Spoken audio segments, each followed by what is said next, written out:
il y a des mauvais chefs. Il y a des ordre. Comment ça là auditorat? C'est ça maintenant la question. Et puis, à ce ordre, na phare d'essai, elle est qui? Bazan de ko ya kamiser le pont naza congolais naza africain. Biso bazan de ko ya kamiser. Nazan de ko ya kamiser le pont nazali congolais et puis naza bantu. Très bien. Bazan ba simino minduki te baza idok ici ma minduki na petit simino bokendete. Ba simbi minduki ba ke Mouna Moutou a pour répondre na ba acte na ye. Très bien. Oyo asali. Ils doivent répondre. Ba pour répondre, Donc pas de négociations avec les rebelles. Tôt ou tard, une fois nous les bases au pouvoir, chacun a pour répondre na ba acte na ye o akosi ma minduki. Nana ki banga kacho. Rebo. Na zoti na message. Na pesi ordre. Na ba jeune nyos tout. Ba désolidariser na yo. Lokola yo okomi femme forte pour mais à sa victime mon cher victime anine est-ce que eza rebonde mutu faut appeler ça ordre na soda appeler ça ordre na ba phare de ba beta civil fimbo est-ce que c'est rebonde mutu appeler ça qui ordre total ki biso sur ba vidéo afandi wana azo sepela azo bena minano rebo azo bena.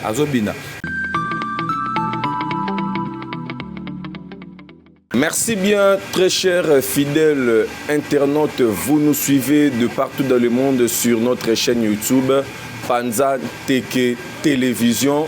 Et ensemble avec votre humble serviteur René Abiri à la présentation. Et alors, j'ai ce réel plaisir de recevoir pour vous l'honorable Dodi Mobutu Owapitoko Solo là sur des questions ou bien de grands sujets d'actualité de la République démocratique du Congo et pourquoi pas aussi au-delà de nos frontières. Voilà, l'honorable Dodi Mobutu Azali ko faire partir na parti politique Oyo Ezali Levons-nous et bâtissons Oyo Ezali parti cher.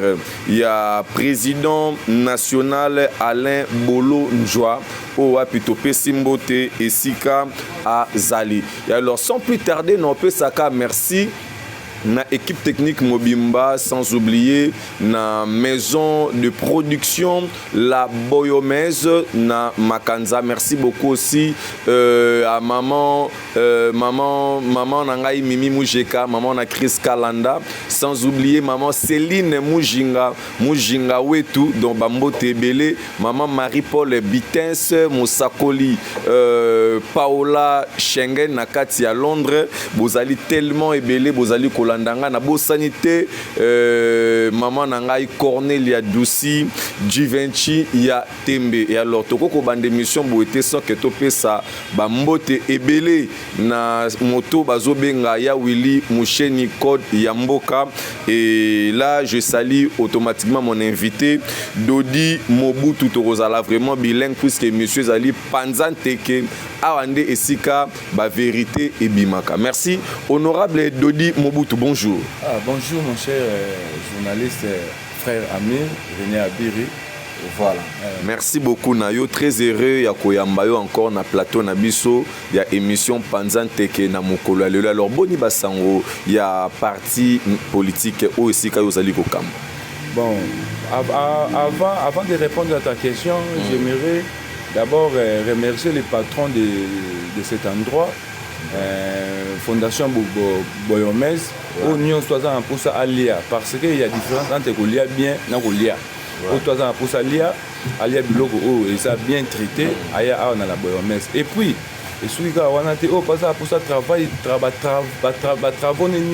bien encadré, travail scientifique, toutes sortes de travail ecclésiastique, pédagogique, dans la Boyomèse, on a l'équipement, équipement professionnel, et puis comme ça c'est bien. Malgré le gouvernement et puis promouvoir les étrangers, les multinationales. Multinationaliste en tout cas il y a Makanza ou bien un numéro na yo voilà akokoma na fondation Boyomèse. Voilà, merci beaucoup Motuna Ezali et puis je vous rappelle que monsieur Dodi ou bien honorable Dodi Mobutu Azali Moko Yaba, secrétaire national en charge de l'éducation au sein du parti le bâtisseur, lèvons-nous bâtissons. Donc où est allé parti cher, il y a le président national Alain Bonjoa. Et alors Alain Bolodjoa. Alain Bolodjoa, merci beaucoup. Le bâtisseur suprême. Voilà, Alain merci Bolodjoa beaucoup. na pesi ba dengo soit parti ba mbote sika bazali na bi ba Hollanda émission oyo. Voilà. Parti ndongo tuna nga parti so kende bien. Tout ça ka ko évoluer na rythme ya peuple, tout ça toujours près du peuple, tout ça bundela ka peuple. Voilà. Merci beaucoup. Tozali na quelques questions autoroeba na ko évoluer na mukolo alelo, sans oublier merci à Bailo Portail à Bandal, Bailo Portail à Bandal. Question na biso ezali boye monsieur l'honorable Dodi Mobutu, sur le plan il y a sécurité na République démocratique du Congo. Où ezali ko sala vraiment problème bato ebele bazali kolela particulièrement vraiment na kati ya ville ya Kinshasa. Sur le plan sécuritaire, tozali na ministre de l'Intérieur, tozali na ba services compétents et la police, mais qu'est-ce qui ne va pas pour mettre de l'ordre et des populations congolaises à se sentir en sécurité? Mon cher journaliste, merci beaucoup pour notre tournoi. C'est très capital. Tu sais, à l'époque, quand on grandissait dans ces pays, on savait que les criminels bandaient opérer na Boutou. Oui. Ceux qui battent balali et puis banda pexabiso lokola bana mikie ko tambola Boutou pour na to okuta na bato mabe wana. Mais aujourd'hui, à ma grande surprise, comme ko kidnapper bato en pleine journée, comme ko braquer bato en pleine journée, comme ko boma bato en pleine journée. Ndesi na bandal a kota mankembo ndeko moko ya kambisa sala na bayiba mbongo na 8h na 8h azolinga akita po ake ofola shop na ba criminel bayibe. Et puis chose étrange bakimelika nzela mbata nzela ya la police ya mbata nzela bakimelika mpo lukuta bazwi mbata bakekuna donc baza sans froid et puis avec des o babenga na armée tir de sommation et bangisa bato la police wana emusala nango zaki ni tango ki ba coup de balle wana. Donc, mais ils ont un escadron donc pour une intervention. Pour une intervention, mais pourtant on va pour une intervention, baza sous intervenir était. Rôle ne bango ezanini. Rôle ne bango ezanini. Je n'ai aucun problème avec la police congolaise, mais la façon où bazo c'est la makambo qui devient. La police azali wana pour na assurer population na ba bien. La sécurité de la population na ba bien. Maintenant la population yemoko a commis koluka ndenge ya ko se sécuriser et les ailes sous logique. Cela veut dire que nous avons un sérieux problème sur le plan sécuritaire. Sur le plan sécuritaire premièrement. Et plutôt fongola ni mususu to loba. Liboso demanda mon la sécurité ezali na est. Na est. Mais aujourd'hui sécurité est sur la sécurité est partout, dans tous les quatre coins. Pardon, merci beaucoup pour apporter la correction. Insécurité est dans tous les quatre coins de la République. Côté qu'on a M23, AFC. Mais d'autres parties, ils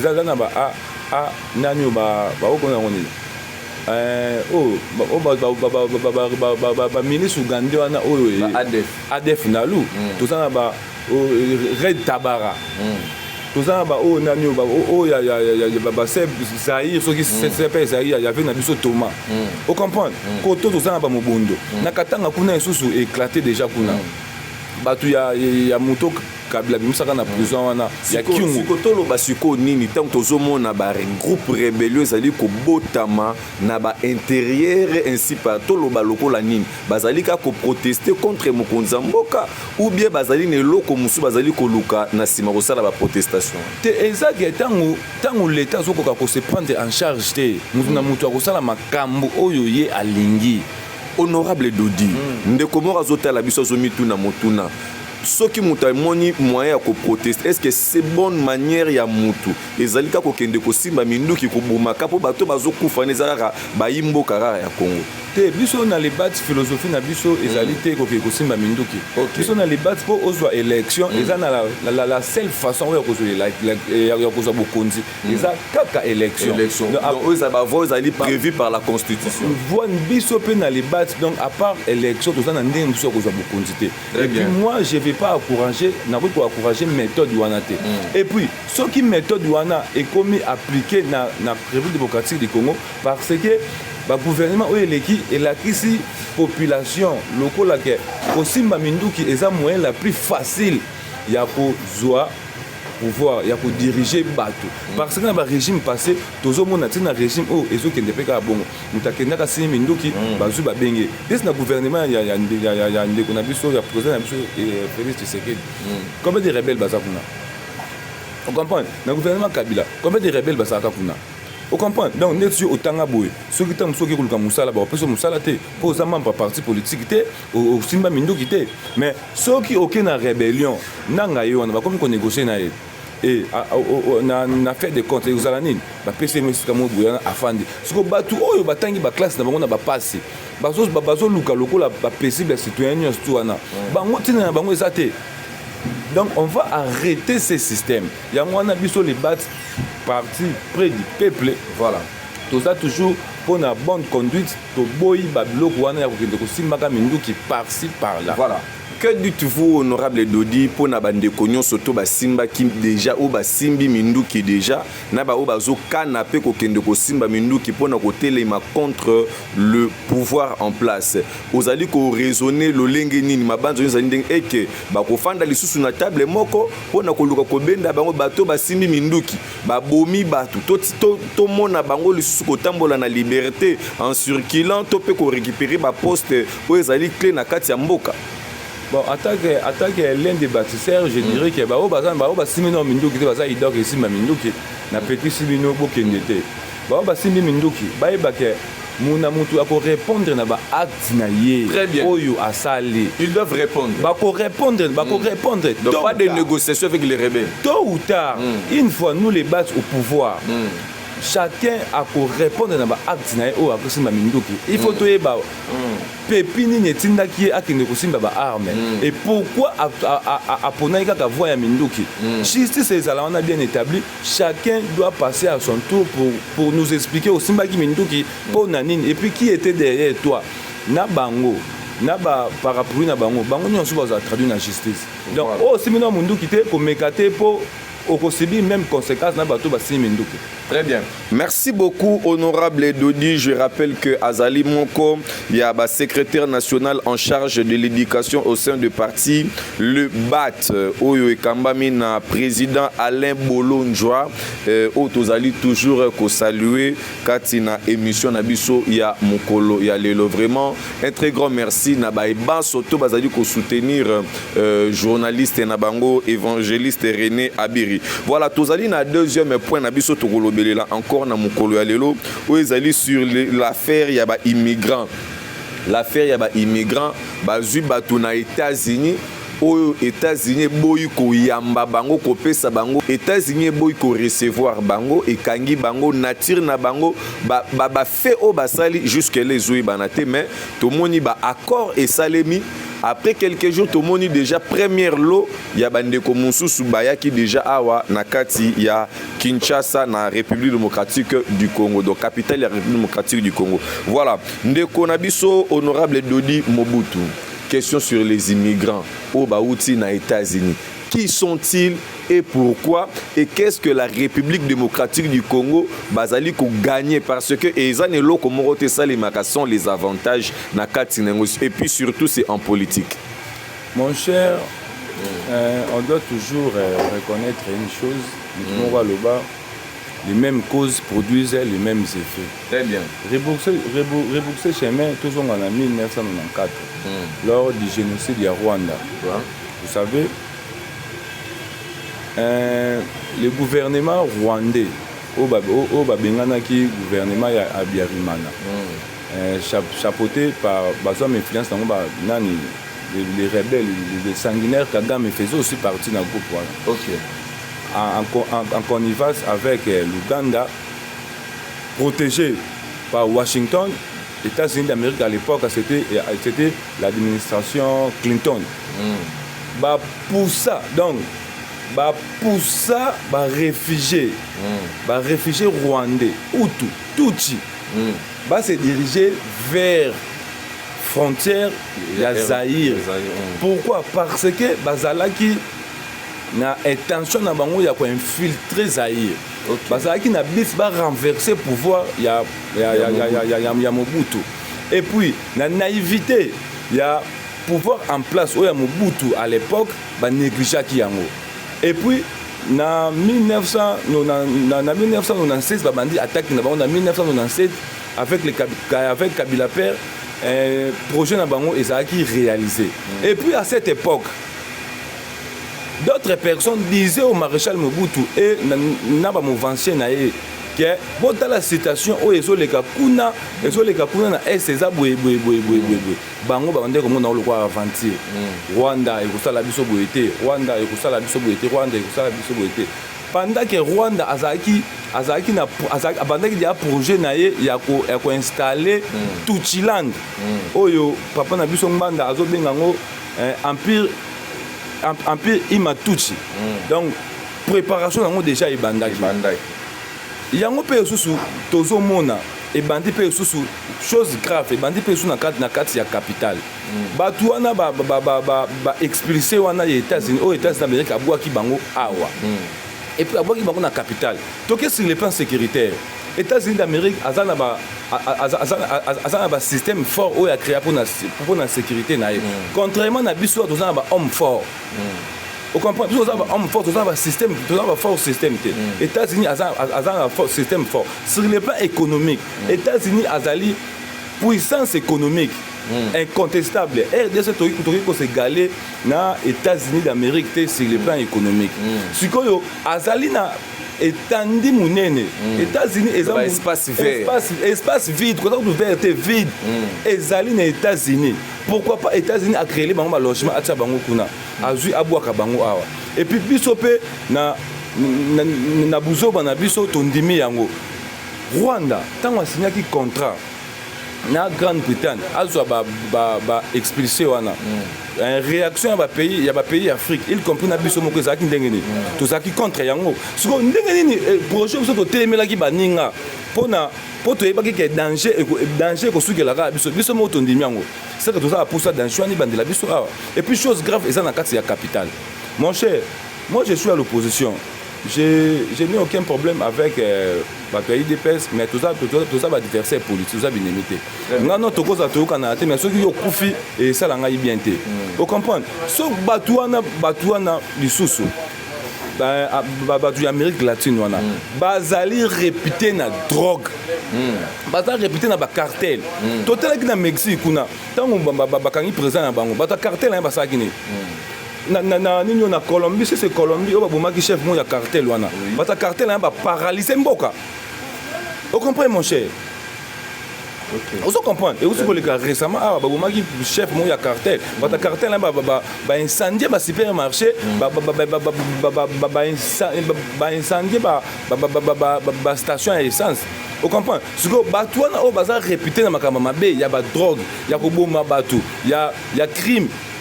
Mabe nini wana balobi puisque balobi que RDC zali juste pays d'accueil bizo yamba bango ba ko traiter dossier na bango puis bazongisi bango na bamboka na bango. Non, ko traiter dossier il faut que banana ko traiter dossier en amont.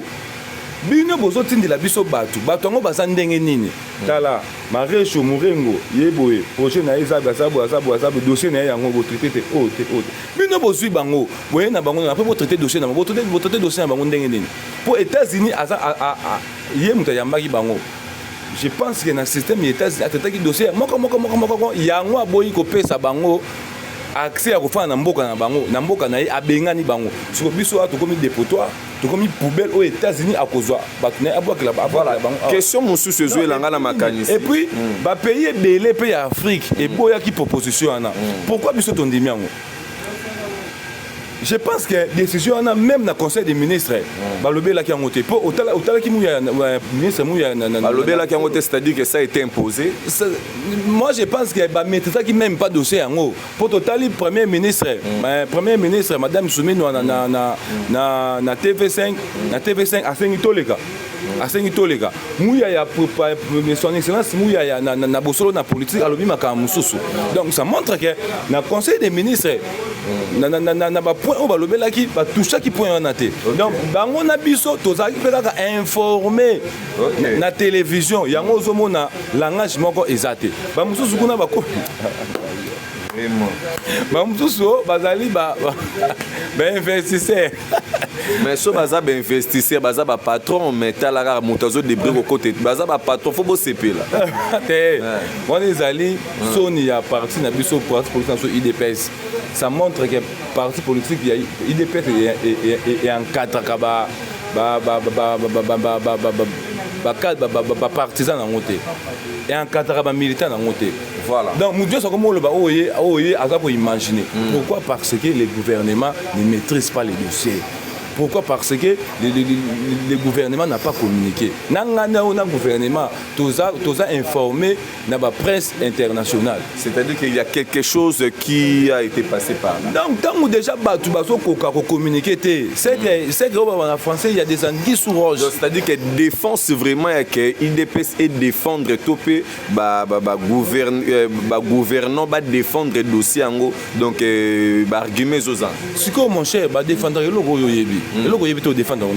C'est ça le problème. C'est le cas avec les bateaux à pouvoir. Et l'autre, on va maîtriser en côté. Et puis, on a rebourser chemin. On a zongi les sous-sous.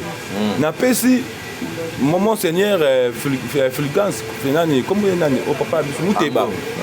Mouteba, oh, il y a 4 ans, et ils ont un degré ils ont un annexe. Vous comprenez? Comment c'est fait-il? Balobi que dans l'accord, il y a Washington, point où on a payé Ezalaki. Et bon, comment Bango Bazo Koka, Kolobanabi sauté, qu'est-ce qui se passe au juste? Voilà. Comprenez mon cher? Et puis, Baté Bango a bien 20 mai. Il me semblait baza loger na VM. Baza loger na VM. Na banda ko batonga ki na pona ba athlètes. Na komi kuna te na yoti kaka.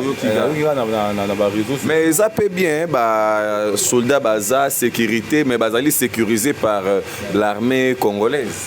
Papa, baza sécurisé par l'armée congolaise. Place baza la police ezarana. La police moi ezarana. Patron à la police, on a patron extérieur. Patron à territoire.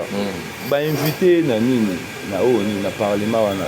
Voilà. Na parlement oyebi mama olimo ki mapoya na. Bon alina ki maté mais tolo belengo. Tolo belengo. Soki vraiment azaki conscient que ça musala bien. Pour nini de qu'on a biso ya débutant na ba komi ba linga ba menacer. A komi ko ba menace de mort aleka na télévision à lobby ka bangelo côté. Et puis yepe na mona ki photo ne mo bena nyoko na mo ndira sa kache. Honorable, moi je suis derrière toi honorable Nok. Tina bango nyoko na a soi bango. Mais qu'on se le dise aussi la vérité, ministre Jacquemain Chaban est vraiment aussi Azo Sala Moussala Nae, ministre de l'Intérieur, Azo Sala vraiment ba effort, sauf que tout kandi bazo l'accent ba mauvaise foi pour na koluka ko bebisa ko salir image à Mokonza Mboka.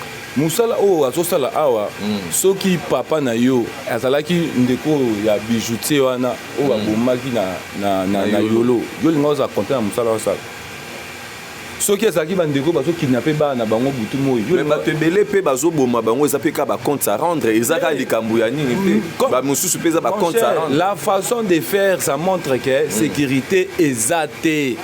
Ceux qui kasi azo sala bien akay na parlement on a fait ça avec DG ya Régie des Sceaux mais c'est David Mouteba tant ba bien na parlement ça kinini ayaki à celle exposé na même biso de tela que na te peut sentir que non c'est vraiment c'est un monsieur très correct. Voilà. Vous comprenez? Très bien. Mais pourquoi il y a ce que bengse na kati ya parlement et comme makambu ya ba menace de mort et comme makambu ya ba corruption. Ce que et puis le monde bango na ba député na bango ba gouvernement ba koleka na télévision au tozo soutenir vision en chef de l'état. Ce que vision en chef de l'état moizani koyiba kubuma ba congolais pour faire souffrir les Congolais, il y a une vision en chef de l'État. Parce que Enoch a lobby que n'a pas membre Il y a union sacrée. Na parti na emoko comme traité comme danger imminent. Vous comprenez? Sur union sacrée, nous avons plateforme papa Mokundi. Sur tant que mutu oyo aligné à ça la peau na peuple. Parce que peuple mutu ça qui est kuna pour asa la musala oyo aso salana. Tant que nous comme contrer, c'est la montre c'est la montre quoi? C'est la montre que bozan a importance il y a peuple. Et puis nous les battes attaque parti proche du peuple. Tout ça contre Babiloko Nyonso. Voilà, merci beaucoup. Le bat ezali contre Babiloko Nyonso. Wana ezali maloba ya honorable Dodi. Voilà.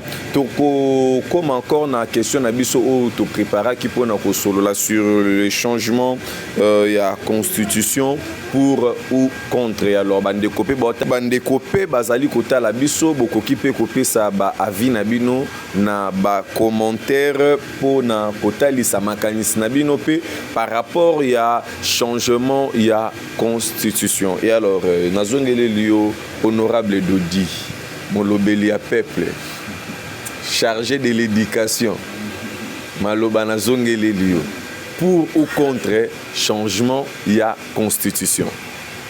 Pour changer constitution ils ont violé constitution. Oui. Article nini oye prévoyé pour changer constitution.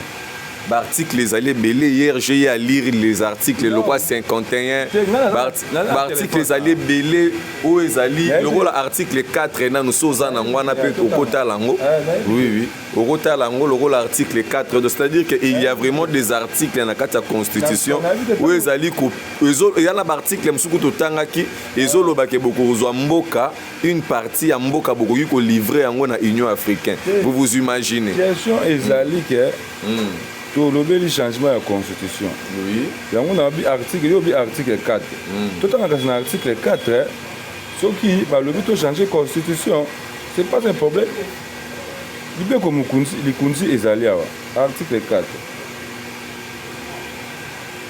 Article 4, il y a à dire. L'article est tellement ébélé. Donc, Kinde on a moi le banc peut-être TV Zali Ngonga. Article 4 Article 4. De nouvelles provinces et entités territoriales peuvent être créées par démembrement ou par regroupement dans les conditions fixées par la Constitution et par la loi. Siko balobi ko changer constitution. Balobi ni bande lango place wana bien, bande lango bien. De nouvelles provinces et entités territoriales peuvent être créées Siko loro la boy bandeko bazu ba parti fixé par la Constitution et par la loi. Voilà, loro la ndeti loi il faut tout changer en mon cher. Puisque tu as déjà que tozali na 256 si je ne me trompe pas ou ezali ethnique. Ozolanda na kati mboka na biso c'est-à-dire que il y a recréer lisusu ezate pour déjà toyebani toza déjà belé so ba o ba roya pour ba se créer banani kasi tozongi suna question posée ngana siko ba immigrant o ba yaki déjà na problème na ba immigrant baza ba passager bazokini siko ba o ezoya lokola ndeti ba nyamulenge na tribune kasi ba nyamulenge bazali ba tuchi Rwanda baza ba rwandais oyo projet ya Tuchiland et kotisaki bango na RDC pour va créer instabilité. Pour na kozwa makasi kozwa moyen ya ko infiltrer Mobutu. C'est le même cas avec banani. C'est le même cas na ba expulsé wana. Ce qui peut ezali kaka même idée parce que on a pu connaître ezaki kaka conçu par Washington. On peut ça sous conçu par Washington. Vous comprenez? Tu vois que le pays n'a pas les problèmes de tests. Le pays a un problème des hommes. Peut-être ça un problème. Tu as un problème. On ne va pas comme ça sur la constitution problème. Mon cher. D'après ce qu'on dit, toi, je suis Congo, de tribu, je connaître Nango Kaka. Sur connaître Ndengenini. Il y a déjà bandi déjà. Et bandi wapi? Et bon, ils ont mon angoté. Et bandit parce que les hommes ne maîtrisent pas, ne maîtrisent pas l'administration. Bah, il y a ça la télé, les gens non formés. Les gens non formés. Il y a besoin de personne tout ça, bah, c'est formé, bah, même pas parti. Pourtant, tu reçois beaucoup de contributions, bah, oh, ils ont la télé. Vous comprenez? Imagine, toi, si tu as des contributions, tu as côté bâti, bango, côté bâti, bango, na boutou déjà, nani bandeko na biso tobengaka bachel basionaka déjà côté wana soki okatisi boye matonge ambiance ezalaka deya place wana soki bakomi soki obotana bandeko na biso bana na baoza banani dolingo loba keno te bandumba dejo bazalaka na bacouleur madi ya koko na bazwi da mibale ya baaméricain te bongo soki apesi ye mbongo ndumba na koboya musala na ye yango wana so asalaka bapesa ye mbongo ye pa bokola libota na ye et bon soki ekomi komesana esaliki balingani parce que ça fait partie na badroit naturel mutu fa linga mwasi mutu fa linga mobali soki ase sentir à l'aise. Est-ce que bazala pe na droit na kabima bwa melata moi? Oh, pourquoi pas melater? Vous savez analyser le dossier, ceux qui vont analyser, il y a une tongue, mais ça sous forme le roi prison, parce que est bien menotté. Bien menotté, les États-Unis qui menotté. Pour les États-Unis menotté, pour danger, capable de s'aimer. Pour les cartel, les drogue, danger, capable de s'aimer. C'est-à-dire que Bazali représente une menace permanente. Menace permanente, mon cher. Vous comprenez? Voilà, pour contre-prendre un changement de la Constitution. Contre le changement de la Constitution, parce que la Constitution est ça qui empêche Bisso de l'eau comme côté de Kouabir. La Constitution est ça qui empêche Bisso de exploiter la terre arabe. La Constitution est ça qui empêche que la police a sécurisé la population. La Constitution est ça qui empêche et le but de la crise est côté que tout ça. Tobundisa banguna na biso te. Vous comprenez? Constitution place mon côté et lobby que toko ko se prendre en charge te. Non. Ezake batunde bazali na incompétent. Bazana na incompétence notoire. Oyo ba monde bata masima ya constitution. Pourquoi? Pour faire plaisir à un seul individu. Balingi balukila ye balingi ba éterniser na pouvoir. Voilà. Et nous la population, quand vous attendez parler mission T et mandat T mais mission, ça te dit quoi? Non, ça te dit que bato ba diriger biso bazali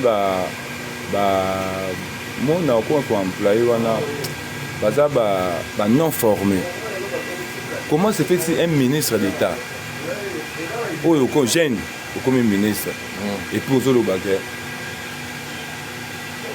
atika bokonzi apesa nani donc attends que son opposition te yondongo za bongo attaque humain aux capable de diriger mboka te au monde doit diriger biso yango wana bati yemo pas exemple te mais Saint-Esprit te toucha qui est bati lukweb allo la constitution les pays n'a pas les problèmes de tests les problèmes c'est les hommes bato bazo diriger biso ne baza problème yango wana bazo créer ba problème. Voilà. Il y aura pas et puis tout martelé ceux qui va changer constitution ils ont comme troisième mandat soit changer constitution et aller le quoi tout bourrer match.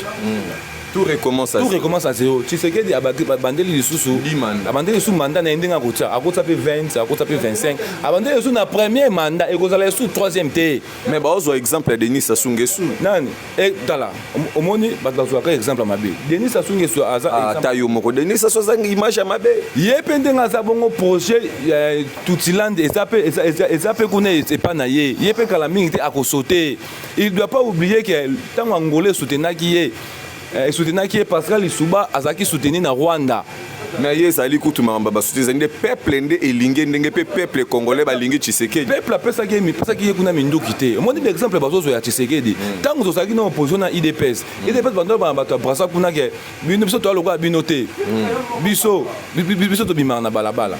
Vous comprenez? Mais c'est une chose étrange. Local la jour yo ya constitution. Papa Etienne a ça bango bala la ponya ba bébé. Biso to bimaka. Bango ba yebi danger o to kuta na nzela te. Yango baza ko épargner. Yango baza constitution le quoi chose mo facile au bola la balamuki va changer constitution. Voilà. Merci beaucoup, honorable Dadi. Dodi Mobutu, Tozo Kende lentement et sûrement vers la fin. Et alors, Motuna Nabiso Moko, il y a Souka Auto Préparaki pour ou contre le dialogue et puis vous allez organiser par qui? Non. Dialogue. Pourquoi dialogue et dialoguer avec qui? C'est ça notre question. Oui, oui. Dialoguer avec qui?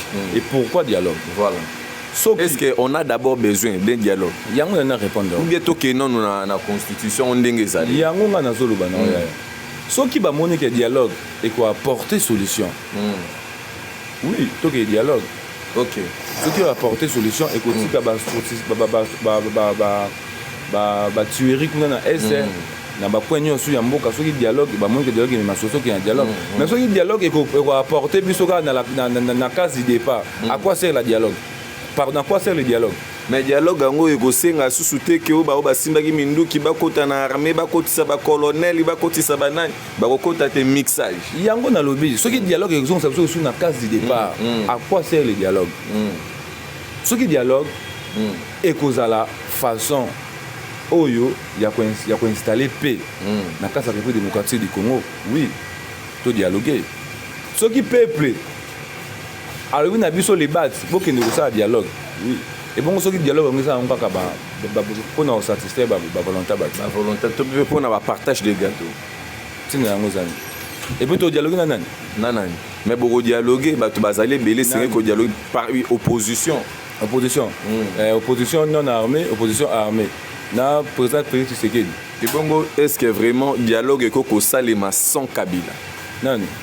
Sans Kabila. Pourquoi pas y? Yemo na intervenir dans le bel changement de classe politique. Et bon ce qui a consulté ça ni. Ce qui dialogue et a apporté solution qui Kabila zate ça. Sans Franck Dion. Non, Franck Dion. Non, on solo bango nyonso ceux qui bazate qui dialogue venait apporter solution.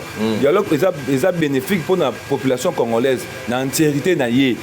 Ceux qui azate ça. Et puis tu dois savoir que surtout comme dans un état où tout ça on a mboka où eza Kabila. Mais Bazolo il a beaucoup fait pour ces pays. Il y a na passation pacifique, élection normale. Il a beaucoup fait selon Ndenge Tozo Kande Bazotalis. Non, mais élection normale, ça a déjà. Batunde balingaka pour la bibliothèque. L'élection, ça a déjà. Pour ça, ça faut élu conseiller municipal comment? Dans suffrage direct. Azaka élu président de la République comment? Dans suffrage indirect. Vous comprenez? L'élection ça déjà. Kabila atiki mboka. N'habite que nyonso Kabila ça les amabe. Mais azape na babilo on est mususu il y a bien à salaki. Oh yo posa nango reconnaît. Oh yo posa nango reconnaît. Oh Kabila à salaki. Nyonso kasi OPF notre président Tshisekedi pas au sala pas au sala. Ozana nango ozo reconnaître que quand même ça va. Na Kabila na président Tshisekedi. Na René Abiri. Ce continue moi dans la classe. Moi on a eu 15% aux aérétaires. Très bien. Oui, c'est les mêmes quand on a régime haut. C'est les mêmes qu'avec le régime haut. Ceux qui ont ça dialogue pour apporter un plus, pour organiser des élections, tout l'élection, c'est la tu sais que dialogue ma président article la mutumu sur place. Dialogue bénéfique. On est partant.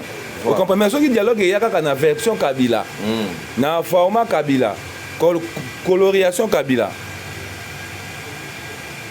Voilà. Merci beaucoup, honorable Dodi, tout comme Nabiso Nasuka, mais question aussi actualité de Konabiso, Nathan Oyoyo, Kangaki, donc Azali na prison, ya Ndolo, ya Azali civil, fallait Azala na niveau ya Makala, mais à se retrouver na Ndolo. Donc, Kozala nae d'abord Kuna, suite à ba propos Oyo Atenaki, et tout, mais au colo d'abord du pour affaire ya de Konabiso Nathan. Bon. Ndekonanga Nathan, courage, force à toi. La lutte continue. Bako Obumayo, mais idéal na Obumango te. Lumumba Kufaki, Yopo Yaki, Batupeka Bazoya. Est-ce que Nathan Azosa la combat na baligné Morona Balumumba dire des propos contre son état?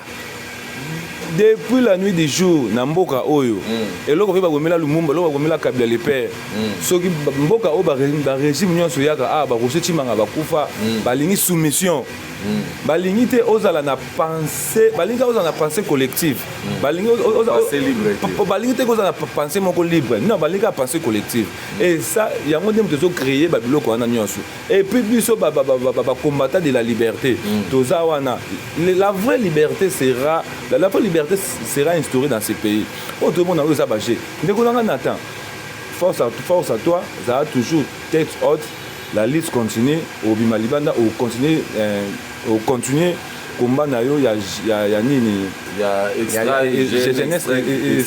extra système wana to ko appuyer yo ozana kasa boloko mais idéal et so continuer voilà mais ndeko Dodi selon ba source d'information tozo ki to ba lobby na biso que ozali ko faire partir moko ba leki ya ndeko Kamizelo oyo bazo benga maîtrisable donc boni ba sangona d'abord premièrement naza ndeko ya Kamizelo po naza congolais naza africain biso naza ndeko ya Kamizelo naza ndeko ya Kamizelo po nazali congolais et puis naza bantu Kamizelo pas congolais aza bantu chez nous les Bantous to vivre dans la communauté biso ba Bantu ba congolais ndeko na yo aza Bantu nyonso aza ndeko na yo mais sur les plans sur les liens familial ou biologique to ça bandeko te to ça bandeko po to ça na kumba moko ya opposition ya ko changer mboko dans les bons parce que ba changement musupe ya ki to monde ndenge suki donc to ça bandeko na ndenge wana mais na ndenge que familial te to bandeko te voilà merci beaucoup nous sommes déjà à la fin honorable Dodi Mobutu je rappelle secrétaire national en charge de l'éducation au sein de parti Les Battes levons-nous et bâtissons il y a le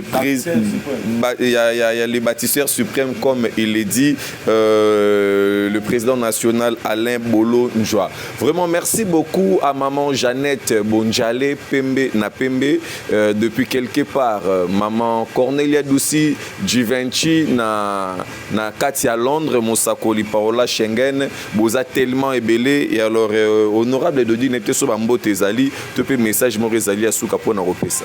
Bon, message à repérer, ça va résager. Bon, ben, on a vu un peu fin en aïe.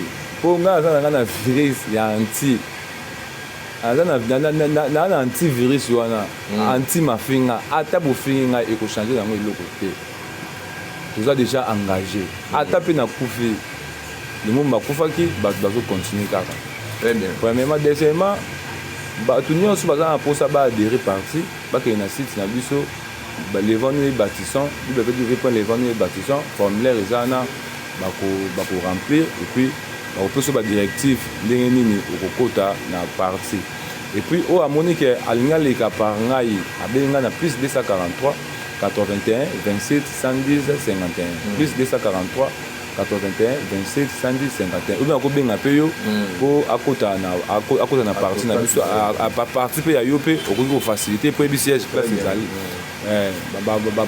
encouragement dans ma camarade nyons tout ya parti si parti bazoloba que kasi parti bazoloba que président Nokande Mutoye bani parce que azoleka na ba émission bamba le biyenda za reconnu mais ba mususu na kati ya parti ba yebani te bo ngasuko ngasuko na legine émission posam tatindi ngai ba tous les bats ba yebani ba camarade Benjamin Bokechu bazawana ba maître Bola ba Ig ba camarade Ig ba camarade Félix ba les carapé to yeba na biso mais sauf kaka ke et bazolo bango na ndenge ya ko minimiser biso apparemment ba to les bats bazali na ko banga bazo banga kasho de combat bozo sala mais bozo banga combat tindika chaka soko to banga kasho po de to c'est une émission na fini nan donc c'est une émission na fini nan beaucoup tabete si ba tout film à commettre des infractions ba kangi été abangi kasho te ngam na sana ngai